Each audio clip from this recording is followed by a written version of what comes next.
পরিচিত সভা সম্মানিত সভাপতি অনুজ, সম্মানিত আহ্বায়ক আব্দুর রহমান, সদস্য সচিব জাহাঙ্গীর হোসেন সহ সকল নেতৃবৃন্দ, আজকের এই আলোচনা সভায় বিশেষ অতিথি হিসেবে উপস্থিত আছে জনাব তমিজউদ্দিন ভাই, সাধারণ সম্পাদক বিদায়গঞ্জ খুচরা ও পাইকারি তেল চিনি সমিতি ইউনিয়ন।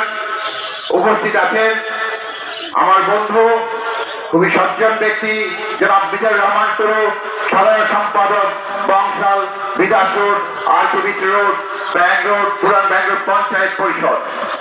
উপস্থিত আছেন ট্রাক ইউনিয়ন ব্যাঙ্গালোর ট্রাক শ্রমিক ইউনিয়নের প্রতিনিধি লুৎফর রহমান মন্টু ভাই।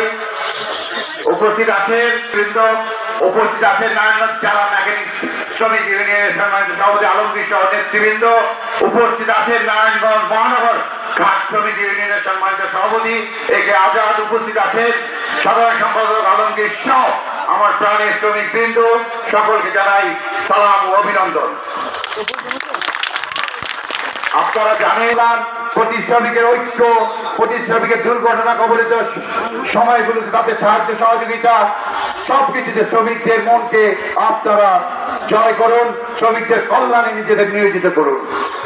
আপনারা জানেন এই ডালপট্টি রোড শ্রমিক ইউনিয়ন আমরা যখন দেখাশোনায় যতটুকু করেছি, আমরা শ্রমিকের ধানের যে মূল্য বা শ্রমিকের ধানের যেই সমন্বয়ের যেই অংশ, সেখানে আমরা কখনই লোক দৃষ্টিতে তাকাইনি এবং আমাদের তাকানোর প্রয়োজন নাই। ইনশাল্লাহ শ্রমিক সংগঠনটি নিজের পায়ে দাঁড়াবে, নিজেদের শ্রমিকদের নিয়ে ভালো থাকে এই আশাবাদ আমি বর্তমান কমিটির প্রতি করছি। কোনোভাবেই আপনারা কোন ভুল ত্রুটিতে বা কোন শ্রমিক নির্যাতন নিষ্পেষণের শিকার যেন না হয় সেদিকে খেয়াল রাখবেন। আপনারা দেখেছেন আপনাদের চতুর্দিকে যতগুলি শ্রমিক ইউনিয়ন আছে, পাশাপাশি আমরা যারা রাজনীতি করি আমাদের বিভিন্ন সংগঠনগুলো আপনাদের সাথে আছে। আমরা কোন নেতৃবৃন্দকে কোন শ্রমিককে কেউ যদি নির্যাতন করে আমরা সর্বদা আছি, সর্বদা যে কোনো প্রয়োজনের সাথে থাকবো ইনশাল্লাহ। আমি সাবেক কমিটিতে যারা আছেন তাদের সকলকে শুভেচ্ছা অভিনন্দন জানাই। সময়ের আবর্তে আমাদের বিভিন্ন পরিবেশ পরিস্থিতি শিকার হতে হয়, তার জন্য তারপর শ্রমিক সংগঠনকে এগিয়ে নিয়ে যেতে হবে।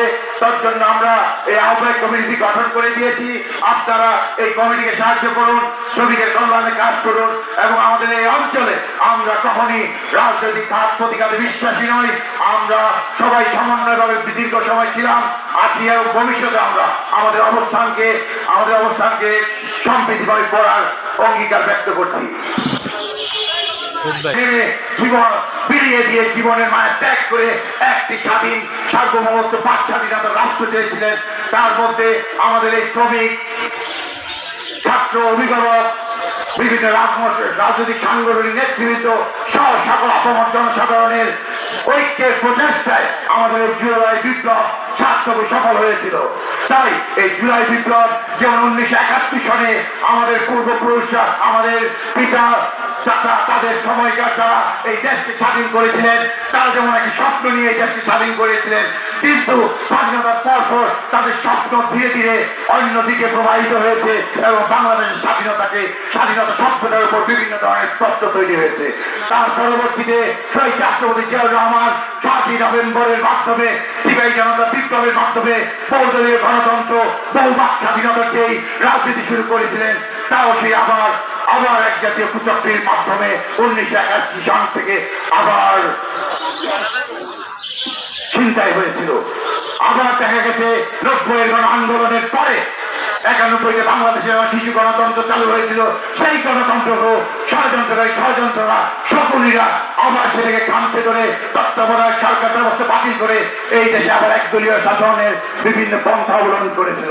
তারপরেও পর্যায়ক্রমে ভেলতি আসে, কিন্তু আমরা দেখেছি 2009 সালে আবার দেশি বিদেশি চক্রান্তের মাধ্যমে এই দেশে আবার এক ধরনের মানুষের রক্ত চোষার দল দেশকে স্বাধীনতা করেছে। তাই জুলাই বিপ্লবের মাধ্যমে আবার যে নতুন স্বপ্নের সৃষ্টি হয়েছে, আবার যে নতুন আকাঙ্ক্ষা সৃষ্টি হয়েছে, এখানে আমাদের সকলের যেমন আমরা আন্দোলনের ভূমিকা রেখেছি, তেমনি বাস্তবায়নে আমাদের ভূমিকা রাখতে হবে। কারণ আপনারা জানেন স্বাধীনতা অর্জনের চেয়ে স্বাধীনতা রক্ষা করা কঠিন। তাই আমি সকল ভাই বন্ধু থেকে শুরু করে সকল শ্রমিক এবং আপামর জনসাধারণকে চতুর্থ আহ্বান জানাবো, আমার পাশের দেশের থেকে শুরু করে এই দেশের তথাকথিত ষড়যন্ত্রকারীরা ষড়যন্ত্র করছে। তাই এই ষড়যন্ত্রকে রুখে দেওয়ার জন্য আমাদের সকল স্তরে ঐক্যবদ্ধতার কোনো বিকল্প নাই। কারণ আপনারা জানেন রক্তের পর রক্ত দিয়ে আহত পঙ্গু অনেকে ধারণ করেছে, আজকে পর্যন্ত তাদের মুখে আমরা হাসি ফোটাতে পারিনি, কারণ আমরা এখনো আমাদের স্বপ্ন বাস্তবায়ন করতে পারিনি। যদিও উপদেষ্টা সরকার পর্যায়ক্রমে কাজ চালিয়ে যাচ্ছে, আমাদের এখানে ভূমিকা রাখতে হবে যার যার অবস্থান থেকে। কারণ আমাদের প্রধান স্বপ্নগুলির প্রধান একটি অংশ হচ্ছে ভয়মুক্ত বাংলাদেশ। ভয়মুক্ত বাংলাদেশ করতে হলে আমাদের সবাইকে সকল অন্যায়ের বিরুদ্ধে সোচ্চার থাকতে হবে এবং যে কোনো অন্যায় সুবিধা সুযোগ থেকে সেই সুযোগকে আমাদের বাধা প্রদান করতে হবে এবং জনতার অধিকার আদায়ের আন্দোলনে আমাদের ভূমিকা রাখতে হবে। তাই আজকে আর কথা না বাড়িয়ে আমি শ্রমিক ইউনিয়নের সকল নেতৃবৃন্দকে যেমন বললাম, তেমনি আপনারা কাজ করে যাবেন, প্রতি শ্রমিককে সচেতন করবেন দেশ রাষ্ট্র সমাজ সম্বন্ধে। কারণ এই দেশ রাষ্ট্র সমাজ আপনার আমার এক একজনের একক থেকেই বৃহৎ রাষ্ট্রে পরিণত হয়েছে। আপনি আমি যদি অনুপরমাণু হয় তাহলে রাষ্ট্র একটি আমাদের অনুপরমাণুর মাধ্যমে গঠিত একটি বিষয়। সুতরাং আমাদের প্রত্যেকের ভূমিকা রাখতে হবে। কারণ আপনারা জানেন সামনে যে নির্বাচন আসবে সেই নির্বাচনে আমাদের এইবার স্বচ্ছতার মাধ্যমে স্বচ্ছ ভোট হবে। সেখানে আমাদের প্রত্যেকের ভোটাধিকার যেটা ডাকাতি হয়েছিল, যেটা ছিনতাই হয়েছিল, গত 16 বছর আমরা ভোট দিতে পারিনি, সেই ভোট আমরা নিশ্চিত করার লক্ষ্যে কাজ করছে এবং আমরা করছি। সেই ভোটের জন্য আমাদের যথেষ্ট সচেতন হতে হবে যেন আমাদের ভোট এই অধিকারকে আবার কেউ কোন শক্তি যেন কেড়ে নিতে না পারে। আমরা সকলের বাংলাদেশের দীর্ঘজীবী কামনা করে বাংলাদেশের গণতন্ত্র সুগঠিত হোক, মুক্ত হোক, এই আশাবাদ ব্যক্ত করছি। আমাদের সমাজ রাষ্ট্র ব্যবস্থায় আমাদের বিভিন্ন ভাবে আমাদের অবস্থান যেন আমরা ধরে রাখি। আমাদের এখানে কথা প্রসঙ্গে এসেছে বাথরুম কার্যালয় সহ নানা সমস্যাগুলো। আমি বলতে চাই আপনাদের নেতৃবৃন্দ শ্রমিকদের নিয়ে সরকারদের নিয়ে কাজ করবেন। আপনারা সম্ভাবনাময় জায়গায় অবস্থা বিষয়গুলো জানাবেন। আমরা আমাদের উদ্বোধন এবং সিটি কর্পোরেশন কর্তৃপক্ষের সাথে কথা বলে আপনাদের যতটুকু সম্ভব আপনাদের জন্য সেবার জন্য আমরা কাজ করে যাবো ইনশাআল্লাহ। আমাদের এখানে আরেকটি প্রশ্ন এসেছে আইন শৃঙ্খলা। হ্যাঁ, আমরাও শুনেছি, আমরাও দেখতে পাচ্ছি বা অনুভব করতে পারছি যে আমরা যেই সময়টাতে বাইরে থাকি সেই সময় নয়, আমরা যখন বাড়ি থেকে ঘুমাই বা বাড়িতে চলে যাই তার সেই সময় থেকে ভোর পর্যন্ত আমাদের নারায়ণগঞ্জে কিছু কীট যারা নাকি সমাজ থেকে বিচ্ছুত একটি প্রজাতি, তারা আমাদের বিভিন্ন অঞ্চল বিভিন্নভাবে ছিনতাই, রাহাজানি এবং বিভিন্নভাবে ঘটনা ঘটাচ্ছে।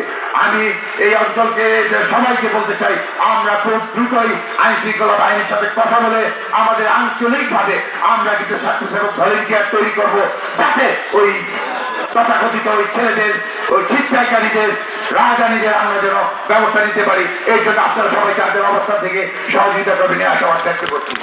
পাশাপাশি আজকে এখানে যারা উপস্থিত আছেন সবাই মধ্যাহ্ন ভোজের এই জায়গায় মধ্যাহ্ন পেটে ক্ষুধা নিয়ে আসেন, এই জন্য সবাইকে অসংখ্য কৃতজ্ঞতা ও ধন্যবাদ জানাই।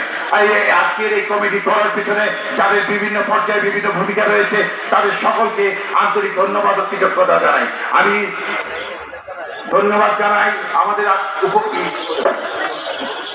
উপদেষ্টা বৃন্দ, যাদের সকলের নাম নিলাম, পাল্লাদা, সকলকে আন্তরিক ধন্যবাদ জানাই। আপনাদের উপদেশের মাধ্যমে এই সংগঠনটি এগিয়ে যাক এবং অতীতে যা কিছু হয়েছে সেগুলি আমরা ক্ষমাশূন্য দৃষ্টিতে থেকে নতুন ভাবে শ্রমিকের অধিকার, শ্রমিকের ন্যায্যতা আদায়ের লক্ষ্যে আমরা কাজ করে যাব এই আশাবাদ ব্যক্ত করছি।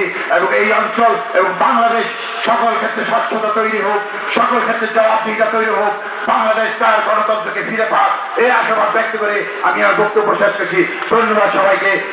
4 কোটি লড়ানো শ্রমিক ইউনিয়ন জিন্দাবাদ, বাংলাদেশ জাতীয়তাবাদী দল জিন্দাবাদ, বাংলাদেশ জাতীয়তাবাদী যুব দল জিন্দাবাদ, শহীদ রাষ্ট্রপতি জিয়া রহমান অমর হোক, খালেদা জিয়া এগিয়ে চলো আমরা তোমার সাথে, তারেক জিয়া এগিয়ে চলো আমরা তোমার সাথে। ধন্যবাদ সবাই।